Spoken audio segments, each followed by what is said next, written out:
আজকে আমরা স্কেচআপের 6টি কমান্ড নিয়ে আলোচনা করব, খুব সহজভাবে বোঝাবো। বিশেষ করে যারা নতুন আছেন তারা এই ভিডিওটা দেখবেন। Number 1, rectangle. আর দিবেন অটোমেটিক রেক্ট্যাঙ্গেলটা শো করবে। আপনি চাইলে ইন্টারফেস থেকেও শো করতে পারেন। জাস্ট রেক্ট্যাঙ্গেলে ক্লিক করুন, এই পয়েন্টে একটা ক্লিক। এখন আমরা মেজারমেন্ট নেব।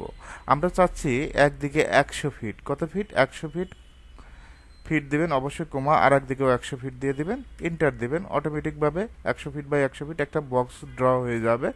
এখন আমাদের যে কাজটা করতে হবে, এখান থেকে দেখেন ইরেজার। ইরেজার তো বোঝেন, কোনো কিছু মুছে ফেলা। তারপর একটা আছে কি পেইন্ট বাকেট টুল।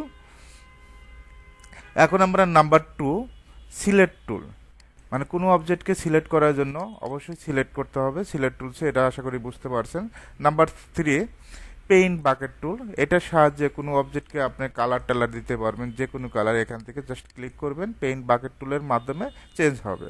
নাম্বার 4, ইরেজার টুল। কোনো অবজেক্টকে মুছে ফেলার জন্য, যেমন আমি এই লাইনটাকে মুছে ফেলবো, জাস্ট ক্লিক করবেন, মুছে ফেলবেন, জাস্ট ক্লিক করবেন।